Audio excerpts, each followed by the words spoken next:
To Pete Rizzo, what is Bitcoin? What is your definition of Bitcoin? Great question.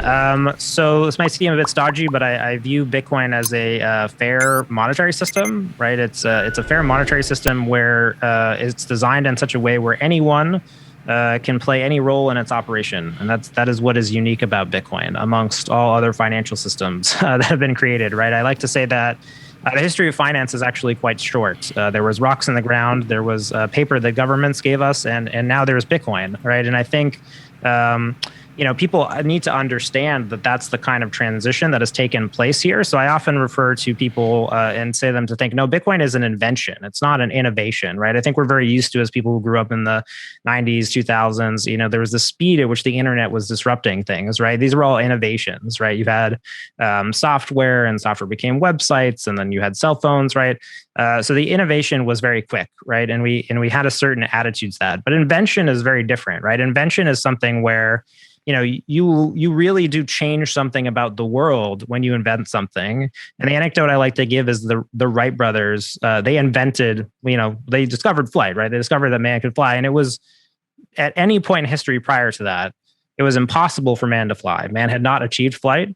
And then from the moment that the Wright brothers achieved flight, man could fly, right? So they actually invalidated something that was true about the world with their discovery. And I think Bitcoin is an invention on that level, right? It is something where prior to Bitcoin, we did not have a way to make data and software money.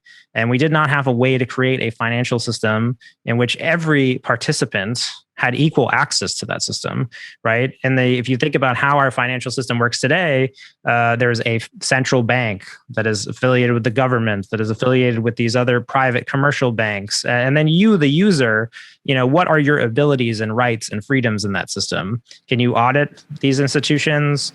No. Can you prove that anything is sort of true about the money that you're given? Not really. Can you transact however you want? Maybe, depending on your financial standing and how much access to credit you have, right? Whereas in Bitcoin, you have this right to transact. You have this right to run the software you want. You do have these rules that, because they're enshrined within the software, they can't be taken away from you, right? No one can print more Bitcoin with a keystroke. Whereas in the current financial system, that is quite literally how money is created, right? Money is a ledger entry in some balance sheet and can be created spontaneously without oversight, right? So again, I like to draw the two real distinctions. One is that Bitcoin is a monetary system like other monetary systems, and it has different qualities to other monetary systems. And I think that they're actually fairer and ethical, more ethical when you make those comparisons. And the second, that Bitcoin is an invention, right? It's something that does upend what people previously knew about how something that was very fundamental to the world worked. And because of that, it can be very challenging to understand, because it does make things that were previously impossible possible, right? And you have these great stories that came from the invention of flight and things like that, where there's a kind of anecdote about the Wright brothers were unable to convince any scientific journals to cover their discovery of flight for a period of 10 years after they discovered it in North Carolina. They flew their bicycle plane into the sky. No one would listen to them. No one believed them because I think that's the power of invention, right? You really are doing something that was previously impossible.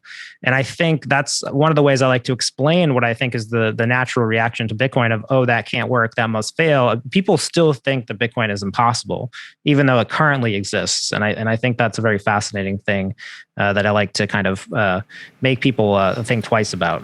Yeah, I love coming to BitBlockBoom because it's like Mecca for Bitcoiners. Like, everybody here is like part of the hardcore like inner sanctum. You just have these conversations with everybody where like you can see it in their eyes that they believe the same things that you believe. You come to BitBlockBoom once, you're going to come every year. Speakers are great. The networking is great, because that's really what it's about when you're a Bitcoiner, especially when you're a new Bitcoiner. Is you want to network with as many Bitcoiners as you can and learn, because there's so much information, not only about Bitcoin, but about money in general.